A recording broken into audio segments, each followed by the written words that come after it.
For our preparation sa aming dinner is bumili kami ng chicken na iihawin namin later on. So right now, i-marinate muna natin siya para sa ngayon mas maging malasa siya later on pag inihaw na natin. Oops.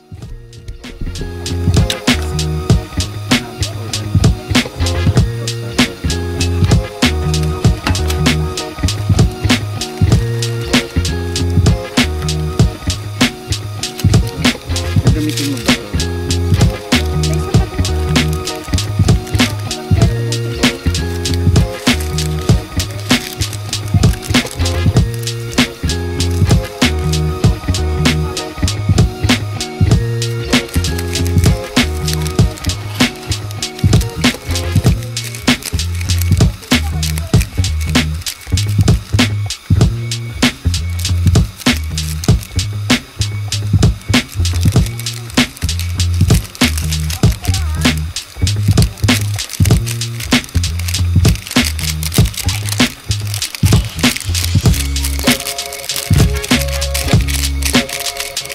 Bawang.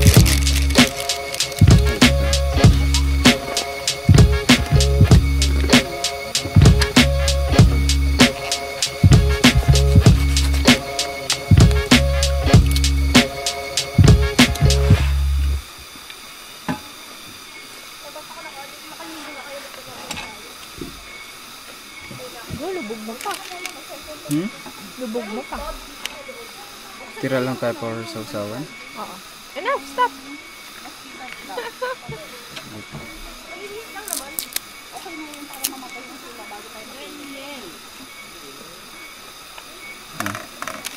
Ano yun?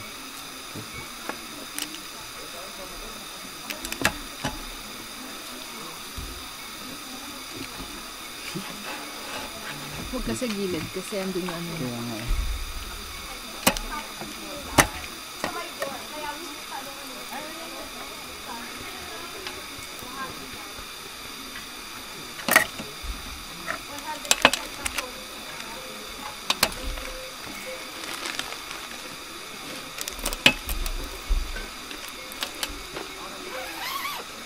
Malangaw eh.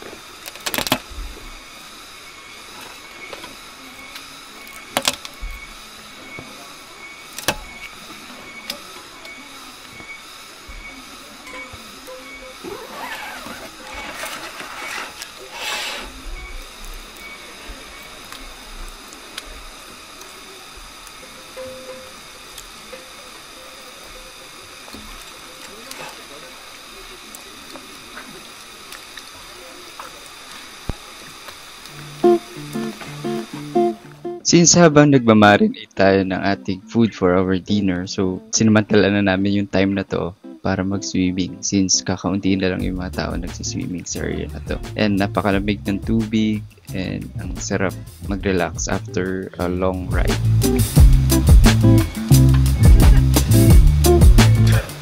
Ano ba yun? Nagbibideo ka na tapos lang may nagsasalita. Ew.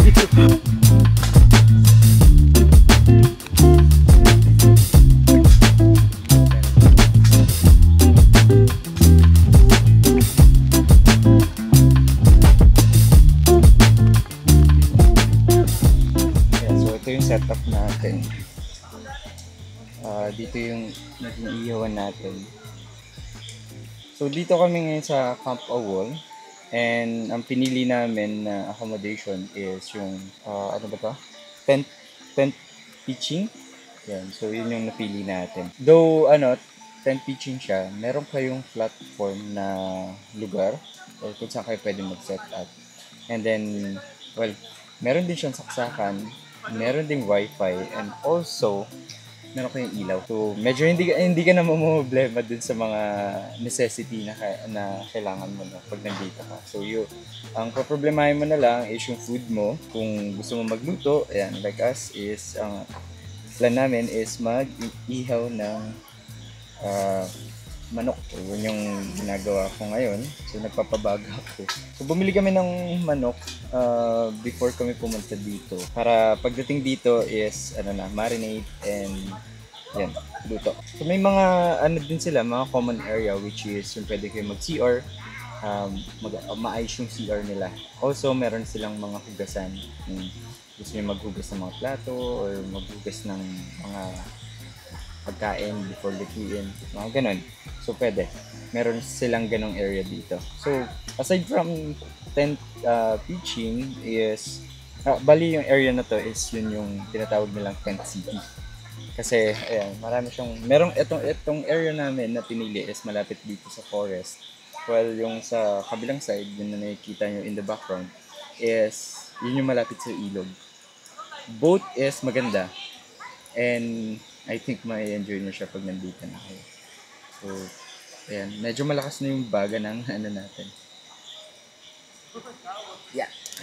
By the way, nag-travel kami almost 3 hours papunta dito. So, syempre may mga stopover kaya umabot kami ng almost 4 hours. Medyo naligaw-ligaw pa kami. Ayan, so meron na tayong huling or baga. Lagay na natin yung manok. Okay, yung kanina, wala akong kita masyado. So, nag-marinate kami ng manok kanina. And then, naligo na rin kami doon sa ilog. Ang ganda, ang lamig ng ilog, ang linis. Kaya yun, so okay na okay siya. Yan, salang na natin. Sana magkasya.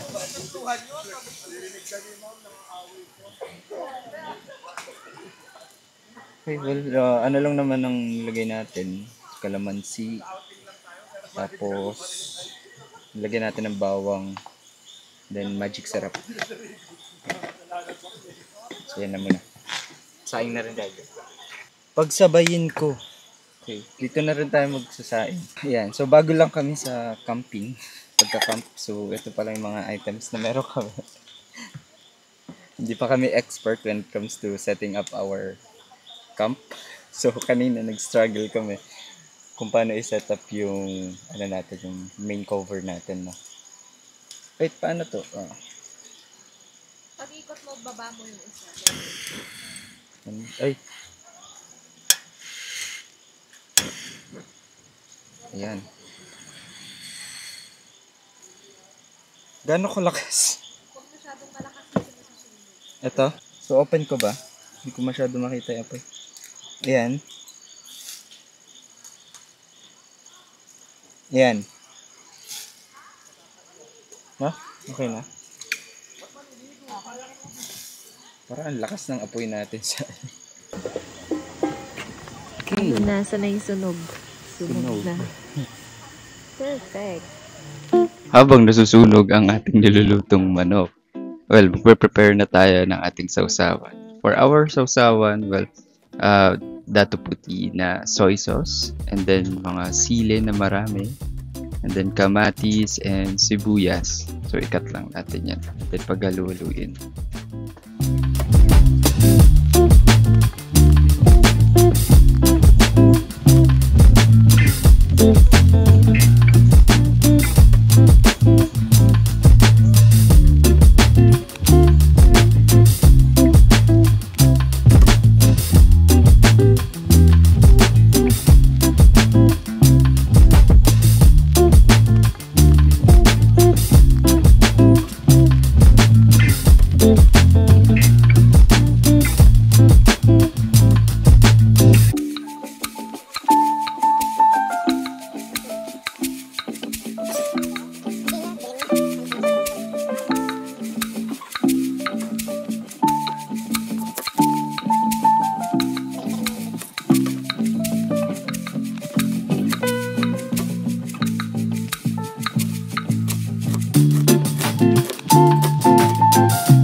kinagandahan dito sa camp na to, parang around 9:30 pa lang, is sobrang tahimik na.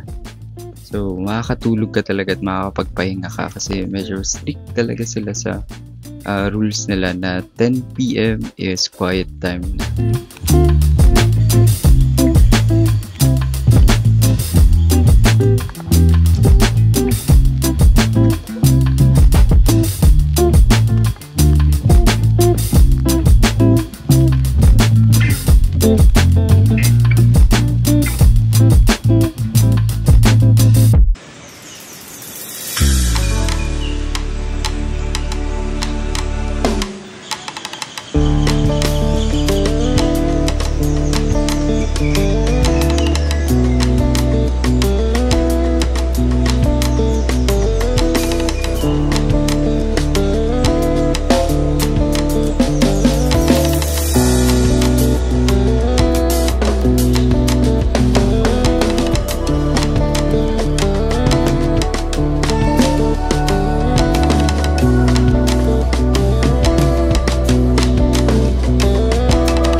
Na rin tayo sa area, kaya hindi na natin papalagpasin ang river crossing gamit si Sora.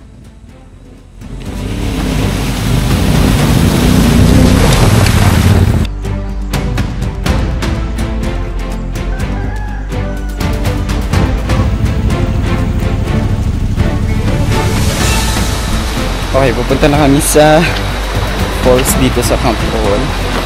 So it's meron siyang 10 to 15 minutes na walk. So may mga river crossing din. Yeah.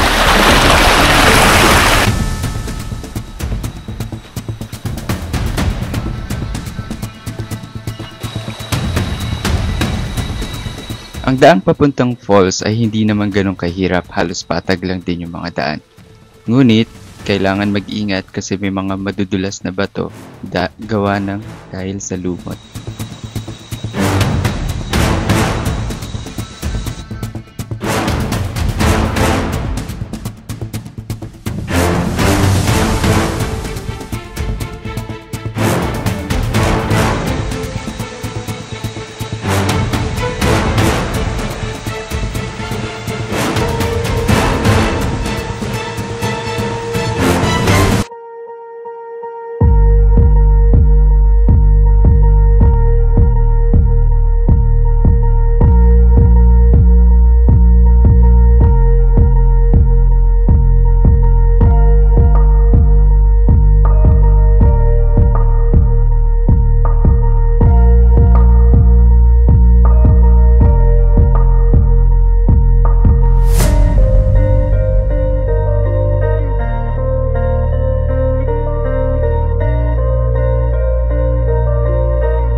Habang naliligo kami, ay may napansin ako na plastic cup na malapit sa falls.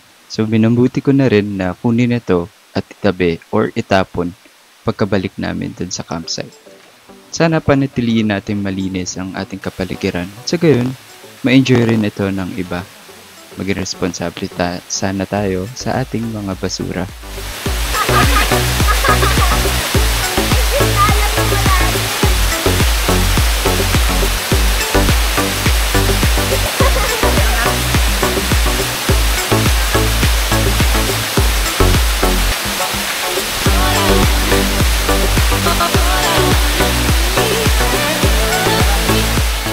Ang Camp Awol ay minsan na rin naging tirahan ng mga injured na mga animals. So, ang ginagawa ng ibang caretaker dito ay inaalagaan sila and then nire-release ulit sa wild.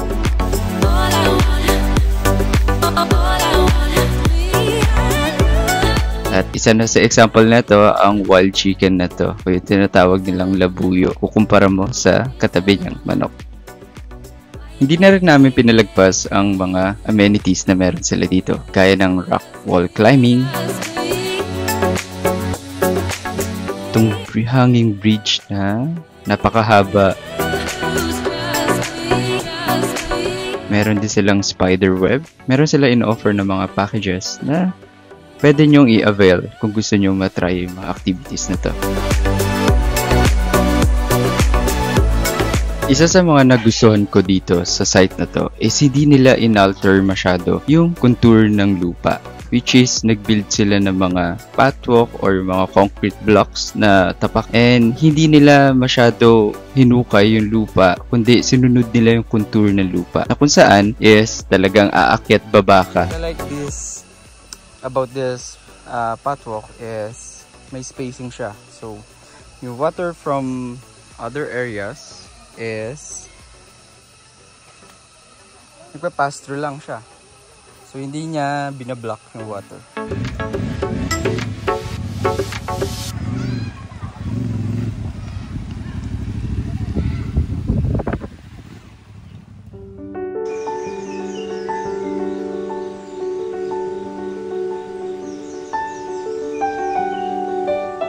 Yung mga ganitong pagkakataon, ang kay sarap balikan pag nandito ka sa ganitong lugar. Yung malamig na hangin, huni ng ibon, mga kulisap, at yung ilog. Naway panatilihin nating malinis ang mga kapaligiran natin. Sa gayon, marami pa makaka-enjoy na ito. Marami pa makaka-experience, makakakita. Isa ang Camp Awol sa patunay na kung magiging mahigpit tayo sa pagpapatupad sa pangangalaga ng ating kapaligiran, ay magiging maganda at kaaya-aya ito. Maraming salamat. Hanggang sa muli, Camp Awol.